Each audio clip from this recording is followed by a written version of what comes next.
tout le monde, c'est Sirius. Bienvenue dans cette nouvelle vidéo, cette fois-ci à Lisbonne, en territoire portugais. Donc dans cette vidéo, on va se concentrer sur deux monuments principaux qui sont en fait des édifices religieux chrétiens, donc catholiques majoritairement, dans lesquels il y a plusieurs mystères et symboles. Donc on va regarder un petit peu tout ça de plus près, on va essayer de lire entre les lignes, j'ai envie de dire. Là, juste derrière moi, on peut déjà voir une partie du premier bâtiment, qui est en fait le couvent des Carmos. Comme vous pouvez le voir, son plafond est en fait détruit, car suite au tremblement de terre de 1755 au Portugal, qui a détruit un bon nombre d'édifices, ce couvent en fait a été à moitié détruit. Donc la communauté civile de protection du patrimoine portugaise a décidé au 19e siècle de protéger le couvent et d'en faire un musée ouvert à tous. Donc l'intérieur est super, on va aller voir ça de plus près.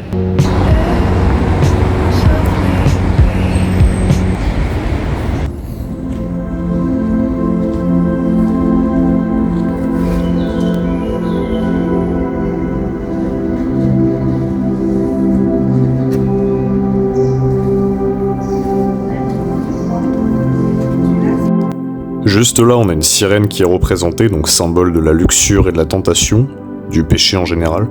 En plus, on est à côté de la mer.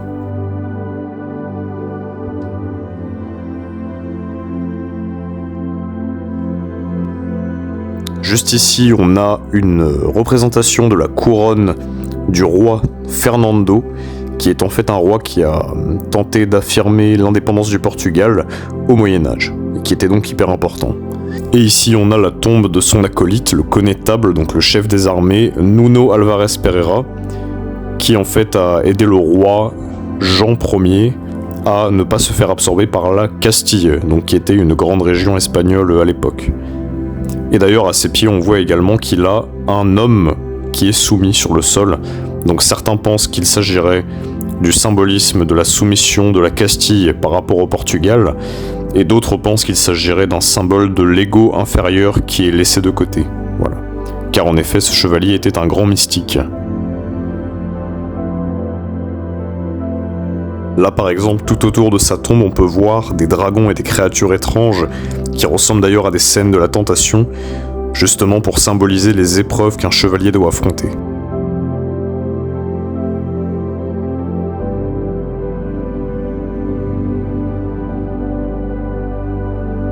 Ici, au niveau de ce culot, on peut voir des raisins, donc en référence au vin. Le vin qui est lui-même en référence au sang du Christ, un symbole très très présent dans les édifices chrétiens.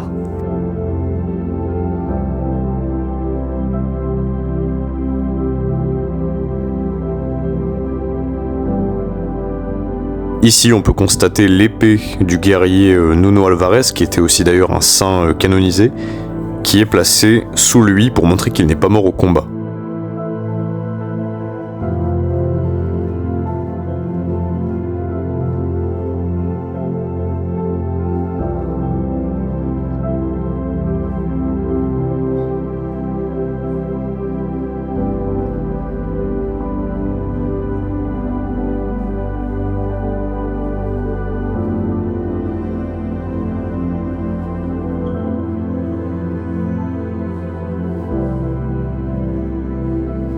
Ici, sur cette statue avec Jésus et à la fois le bélier, ça pourrait symboliser le commencement puisque le bélier est le premier signe du zodiaque.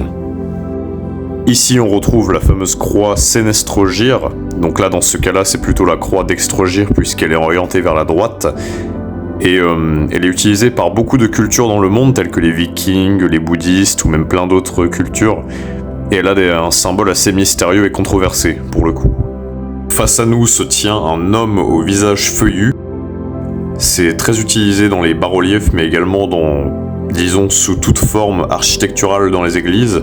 Et en fait, les hommes feuillus sont inspirés de la mythologie celtique et des anciens dieux dits païens, on va dire. Donc voilà, d'où leur visage.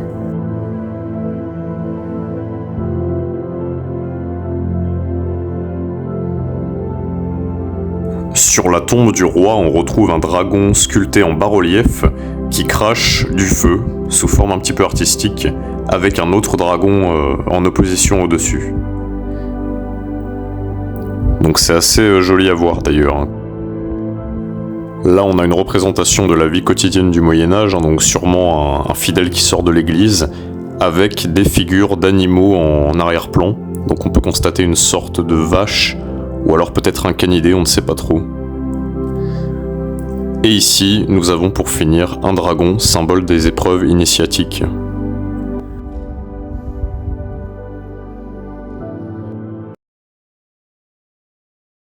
Les amis, je vais vous montrer quand même un petit peu les endroits, les sont un peu moins mystérieux.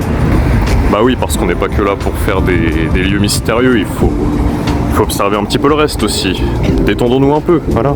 Donc là, je voulais aussi vous montrer quelque chose d'autre au niveau de la plage. C'est cette statue juste là que vous voyez au loin. Il s'agit d'une statue du Christ roi, donc assez similaire à celle qu'il y a au Brésil d'ailleurs. Et en fait, il s'agit d'une statue qui a été créée par le gouvernement portugais, du coup, suite à la Seconde Guerre mondiale, justement pour remercier Dieu et le Christ de ne pas avoir subi les horreurs de cette période. Et à côté, on voit aussi le pont de Lisbonne, qui fait d'ailleurs beaucoup penser au pont des États-Unis. Il est absolument énorme.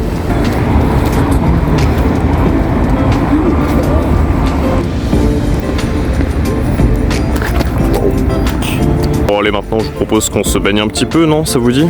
Allez, partons-y. Allez, 1, 2, 3.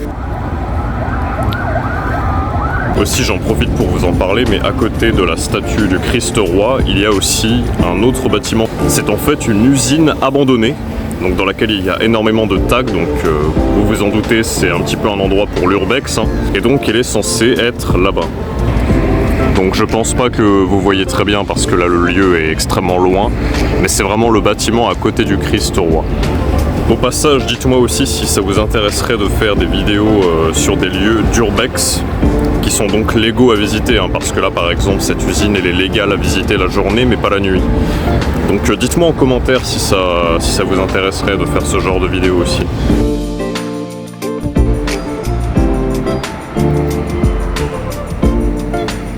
C'est assez cardio d'ailleurs d'aller ici parce que la ville est surnommée la ville aux 7 collines parce qu'en fait tout est très vallonné.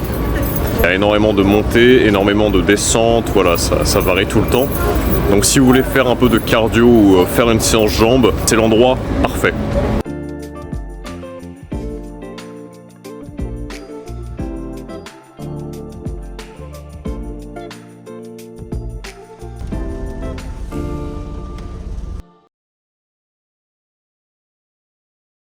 Messieurs, dames, maintenant nous arrivons au monastère des Hiéronymites, donc un immense monastère, on peut voir la façade juste là sur ma gauche, qui est absolument immense. Donc il y a plusieurs détails cachés dans ce monastère, donc on va essayer un petit peu de décrypter et puis de voir ce qu'il y a. Donc voilà, ce sera le dernier monument de cette vidéo et donc le deuxième. Allez, je vous...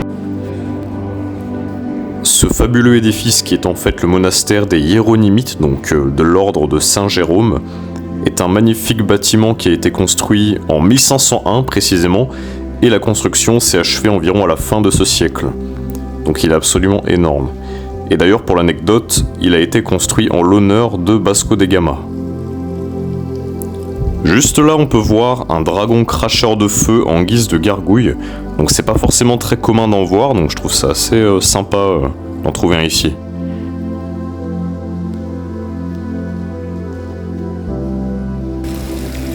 Vous voyez là, typiquement à côté du dragon, qui est juste là, caché, on a un félin en guise de gargouille. Un félin qui est d'ailleurs plus semblable à une sorte de panthère ou de chat, juste là. Donc le dragon c'est d'ailleurs un symbole des épreuves initiatiques, et le chat plutôt un symbole, disons, de porte-malheur, pour le coup. Au-dessus de moi, on peut voir la coquille Saint-Jacques, en référence évidemment à Saint-Jacques de Compostelle et à son fameux pèlerinage. Là, on a une bestiole bizarre qui fait un peu penser à un âne ou à un gobelin d'ailleurs, on sait pas trop. Sur la colonne, on peut voir un hibou qui est caché parmi les autres reliefs, symbole de connaissance, de vision intérieure et de savoir caché. Là, pour parler un petit peu encore des gargouilles, typiquement, on en voit une ici qui a une allure d'oiseau. C'est un petit peu flou, mais ouais, elle a une allure d'oiseau, donc c'est assez particulier. Et de l'autre côté, on peut voir qu'il y en a une qui a une allure de bélier. Donc ça fait un petit peu penser au signe du zodiaque d'ailleurs.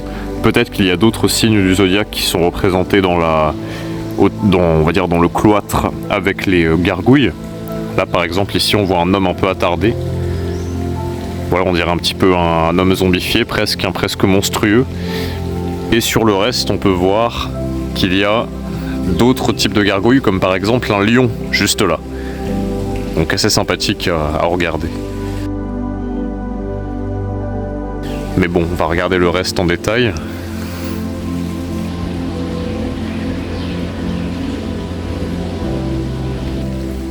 Là ici on a une créature qui fait beaucoup penser à un dragon, juste là, un peu comme celui qu'on a vu juste avant.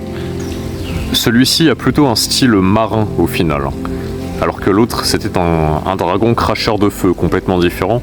Lui il a l'air d'être plutôt un dragon marin, un dragon des mers et des océans. Et sur la gauche on voit même un sanglier, juste là. Là typiquement dans les gargouilles un peu étranges, il y en a une qui ressemble à un criquet, juste là, ou une sorte d'insecte. Donc ça fait en fait référence au criquet dans la scène de l'Apocalypse où il y a des centaines de milliers de criquets à tête humaine. Donc c'est une référence du Nouveau Testament qui est absolument directe, ou indirecte d'ailleurs, parce qu'en fait on voit qu'il lui manque les antennes aussi. L'insecte n'a pas d'antennes, mais on reconnaît quand même son style grâce à ses pattes. Voilà. Tu vois, au niveau des arches, t'as des glands. Oui. En fait, les glands, c'est les glands de chêne. Là, par exemple, tu vois, on voit qu'il y a des feuilles de chêne juste là. Et en fait, le chêne, c'est un arbre qui symbolise l'éternité. Ouais, ça. Donc en référence, du coup, forcément à...